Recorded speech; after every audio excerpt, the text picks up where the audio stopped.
तो 7.2 में हमने परमोटेशन यूज़ करनी है। परमोटेशन हमें इसमें दो चीज़ें आएंगी नेक्स्ट, अगर परमोटेशन और कम्बिनेशन।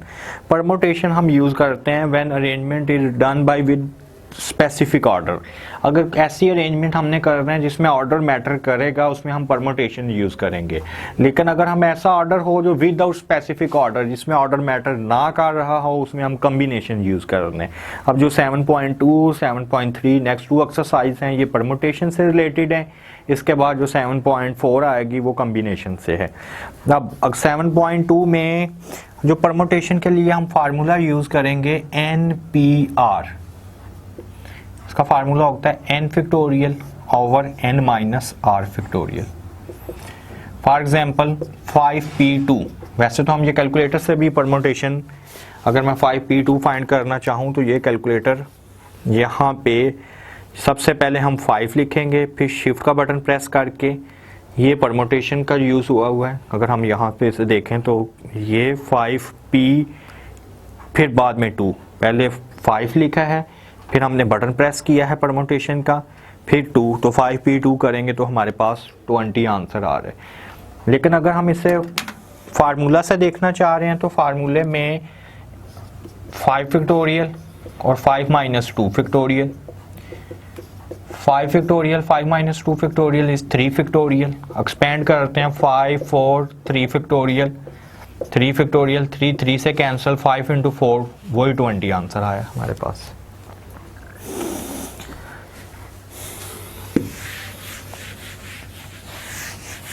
नेक्स्ट इस एक्सरसाइज पे हम देखें क्वेश्चन नंबर 1 है। क्वेश्चन नंबर 1 में है valuate the following. For example हमने सिंप्लीफाई करना है 16p4 को, तो हमें फार्मूला पता है NPR equal to n factorial and n minus r factorial and 16p4 equal to 16 factorial into 16 minus 4 factorial. 16 factorial के इक्वल आएगा 16 माइनस 4 12 फैक्टोरियल। जब हम इसे सिंप्लीफाई करेंगे 16, 15, 14, 13, 12 फैक्टोरियल पे स्टॉप करेंगे, नीचे भी 12 फैक्टोरियल है, 12 फैक्टोरियल से कैंसल, रिमेनिंग हमारे पास आ रहा है 16 इंटू 15 इंटू 14 इंटू 13। तो जब मैं इसे सिंप्लीफाई कर लूँगा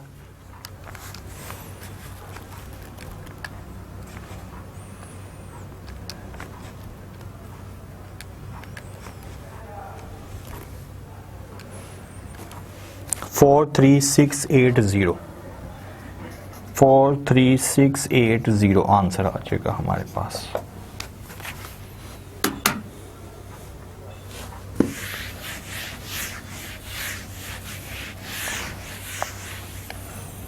इसका अगर हम और पार्ट देखें, सबसे लास्ट पार्ट है क्वेश्चन नंबर 1 का 9p8।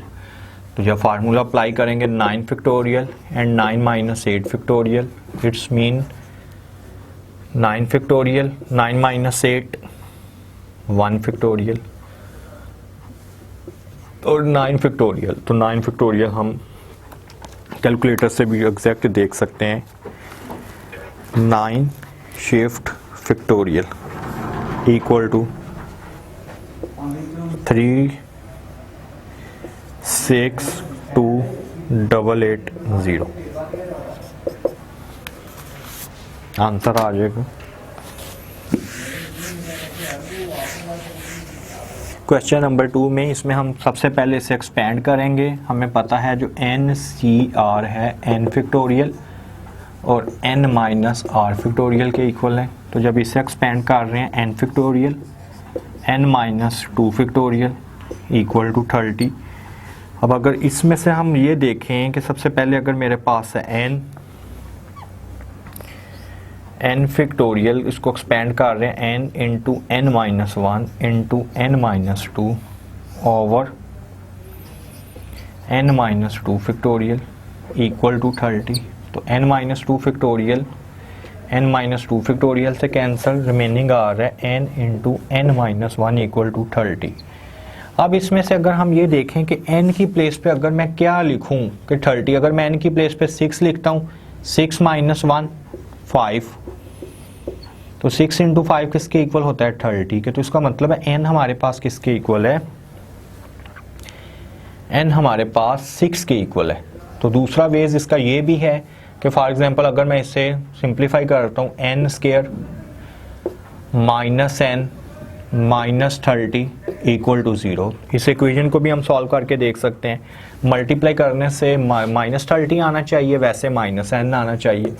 n square minus 6n plus 5n minus 30 equal to 0। n अगर हम कॉमन ले लें, n माइनस 6 प्लस 5 कॉमन ले लें, n माइनस 6 इक्वल टू 0। एक दफ़ा n प्लस 5 की वैल्यू 0 के इक्वल आएगी, एक दफ़ा n माइनस 6 की वैल्यू 0 के इक्वल आएगी। यहाँ से n माइनस 5 आ रहा है, यहाँ से n प्लस 6 आ रहा है, तो माइनस वाली वैल्यू हम इग्नोर कर देंगे, पॉजिटिव वैल्यू ले लेंगे। दोनों वे से हम चेक कर सकते हैं इसे। नंबर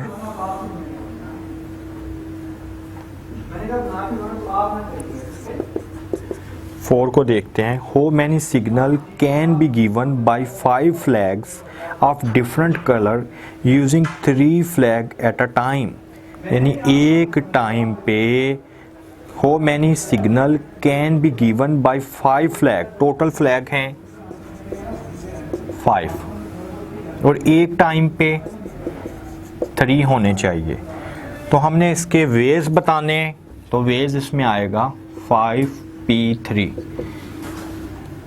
कि एक टाइम पे 3 होने चाहिए। तो 5p3 को अगर हम एक्सपेंड कर लें,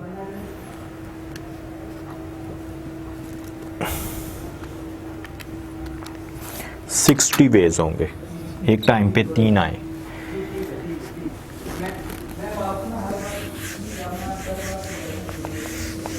अगर हम इसमें देखते हैं क्वेश्चन नंबर 5, क्वेश्चन नंबर 5 में है How many signal can be given by 6 flag of different color when any number of flag can be used at a time, एक टाइम पे एक ही फ्लैग हमने यूज करना है। टोटल जो है 6 फ्लैग हैं, तो इसका मतलब है सबसे पहले मैं अगर 6p1 पहले वाला यूज़ करते हैं, या 6 में से दूसरे वाला यूज़ करते हैं, 6 में से तीसरे वाला भी हम यूज़ कर सकते हैं, 6 में से फोर्थ वाला भी कर सकते हैं, 6 में से 5 वाला भी कर सकते हैं, और 6 में से 6 वाला भी यूज़ कर सकते हैं। तो जब मैं इसे सिंप्लीफाई कर लेता हूँ,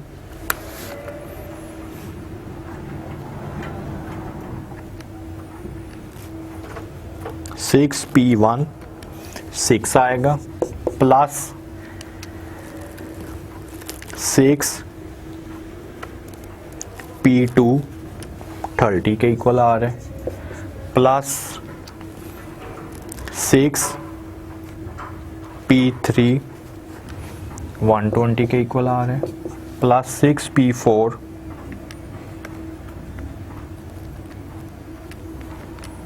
360 के इक्वल आ रहा है,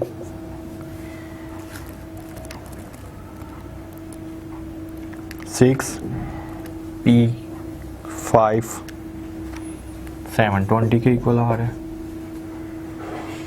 प्लस 6p6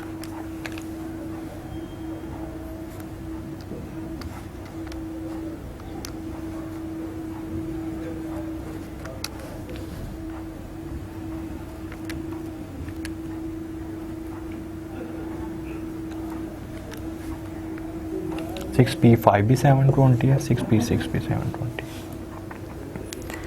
जब हम इसे ऐड कर लेते हैं 720 plus 720 plus 360 then 120 plus 30 and plus 6 1956 total ways आ जाएंगे। नेक्स्ट अगर हम इस पे आए क्वेश्चन नंबर 6 पे, क्वेश्चन नंबर 6 में है how many word can be format the letter of the following word using all letter when no letter is to be repeated, कोई भी लेटर रिपीट नहीं होना चाहिए। तो इसके हम कितने वेज कर सकते हैं, PLANE प्लेन। तो इसमें से हम ये देखेंगे टोटल वर्ड कितने हैं, 1 2 3 4 5 वर्ड हैं, किसी पे कोई रिस्ट्रिक्शन नहीं है। तो 5p5 5, इसके टोटल वेज होंगे। तो 5p5 को हम सिंप्लीफाई कर लेते हैं, 5p5 equal to 120 total veg है।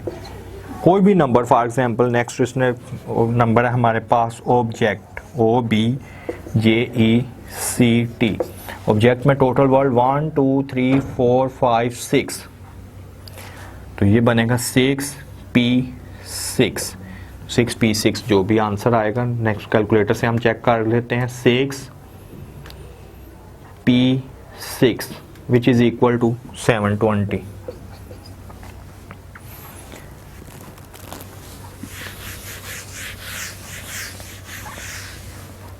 नेक्स्ट अगर हम इसका देखें क्वेश्चन नंबर 7, तो क्वेश्चन नंबर 7 में how many 3 digit number can be formed by using each one of the digit 2 3 5 7 9। 3 digit number हमने बनाना है और एक एक बार ही हमने इसे यूज़ करना है। नंबर है हमारे पास 2 3 5 7 9। तो अगर हम इसमें देखें तो टोटल है वो ओनली वन टाइम ही यूज़ करना है एक नंबर को, तो टोटल नंबर है 5 और 3 डिजिट नंबर है 5p3। तो इसको सिंप्लीफाई करेंगे, जो हमारे पास आंसर आएगा कैलकुलेटर से इसे हम लिख देंगे। नेक्स्ट अगर हम आए क्वेश्चन नंबर 8 पर,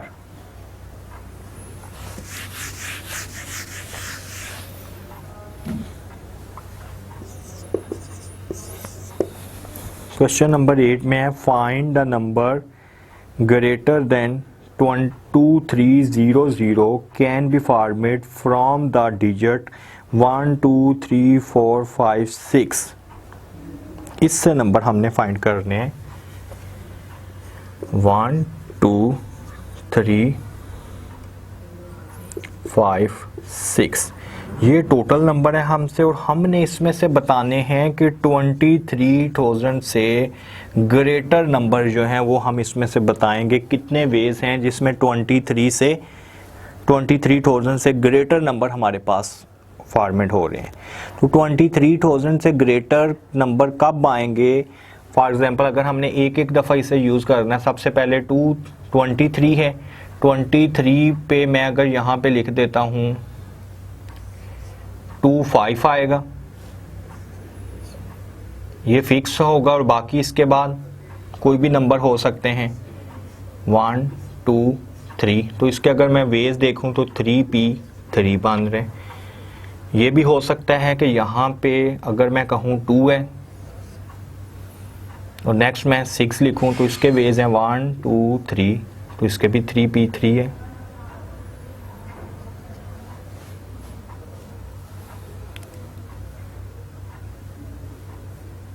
इसके बाद इन्हीं नंबर से नंबर हमने करना है ना। फॉर एग्जांपल ये भी हो सकता है कि फॉर एग्जांपल पहले यहाँ पे 3 है फिर 5 है, तो इसके भी फिर 3 वेज हैं 3p3। 3 6 लिखें तो इसके भी 3 वेज आएंगे 3p3। और अगर इसमें से अगर हम ये देख लें 3 है तो इसके ये भी हो सकता है, इसके 4p4 बन रहे हैं क्योंकि ये 3 के आगे कोई भी हम डिजिट लिख सकते हैं। अगर मैं 3 के देख लूँ 5 है तो ये भी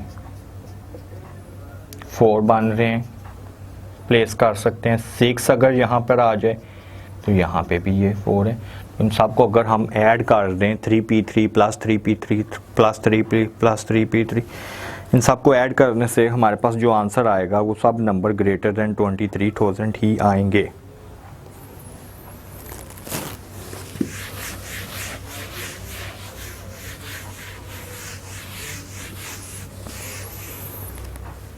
नेक्स्ट अगर हम आते हैं क्वेश्चन नंबर 9।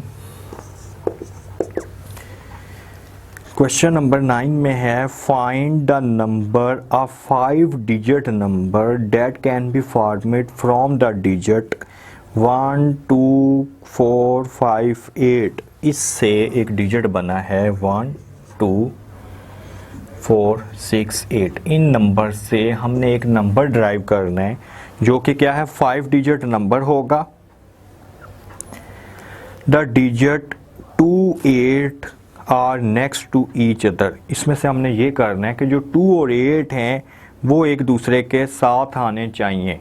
अगर 2 और 8 एक दूसरे के साथ आने चाहिए तो मैं ये लिख लेता हूँ फॉर एग्जांपल, पहले 1 है, फिर 2 है, फिर 8 है। ये 2 8 एक साथ आ गए हैं। रिमेनिंग डिजिट अगर देखें 4 है एंड 6 है। तो इसमें से अगर हम वेज देखें इसके, हमने वेज को कंसीडर करना है तो टोटल कितने हैं। अगर मैं नंबर देख रहा हूँ ये एक नंबर कंसीडर होगा 1 2 3 4, इनकी प्लेस रिप्लेस हो सकती है 4p4 इनटू, अगर ये देखें 2 8 है तो इनकी भी आपस में रिप्लेस हो सकती है, 8 2 भी आ सकते हैं, तो 2p2, दो चांसेस इसके भी हैं। तो अगर हम इसे सिंप्लीफाई कर लें 4p4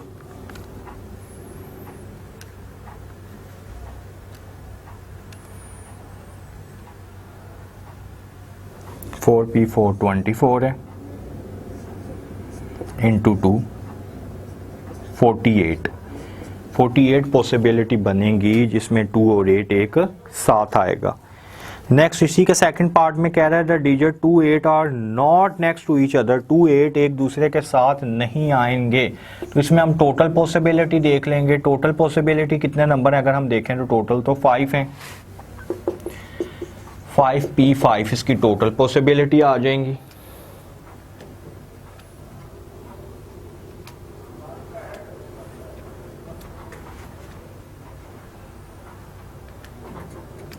वन 120 है टोटल पॉसिबिलिटी, और इसमें से 48 ऐसी पॉसिबिलिटी थी कि 2 और 8 एक साथ आएगा।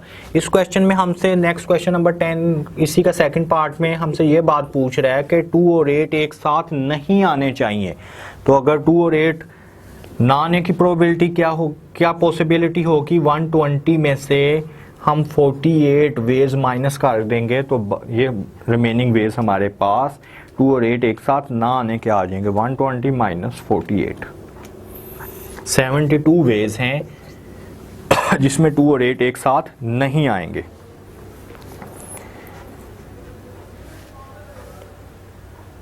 नेक्स्ट अगर हम देखते हैं same question number 10 11 same as it is ही था। Next question number 12,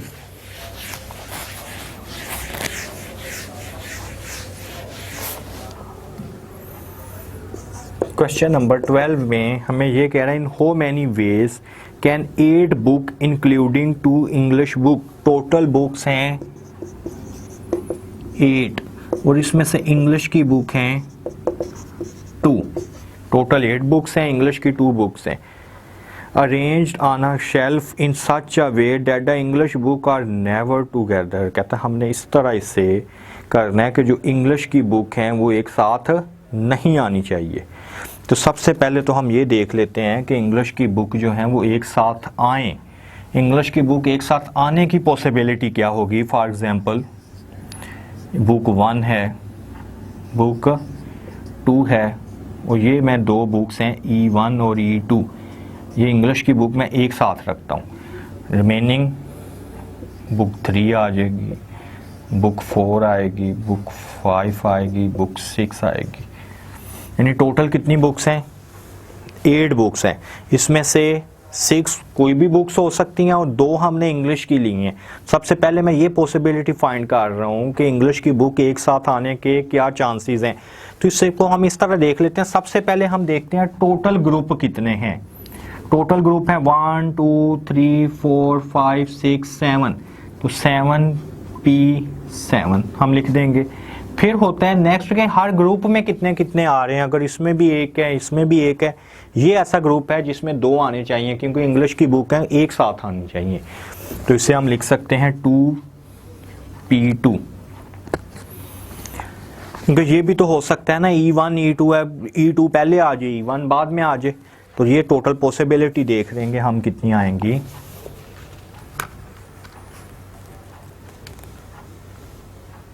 seven P7 into 2 40320 total possibility. अब उसने हमसे क्वेश्चन में ये पूछा है कि इंग्लिश की बुक एक साथ ना आए, ये तो टोटल पॉसिबिलिटी आ गई थी इंग्लिश की बुक एक साथ आने की। अब अगर नेवर टुगेदर हमने फाइंड करना है तो नेवर टुगेदर में हम क्या करेंगे, टोटल पॉसिबिलिटी में से एक साथ आने वाली माइनस करेंगे तो बाकी पॉसिबिलिटी ना आने की होंगी।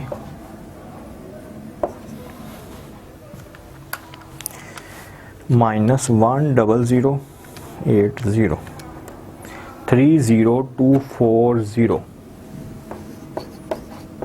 ये इसकी पॉसिबिलिटी आ जाएंगी एक साथ ना आने की। 12 के बाद अगर हम आते हैं क्वेश्चन नंबर 13 पे, find the number of arrangement of 3 book of English and 5 book of Urdu.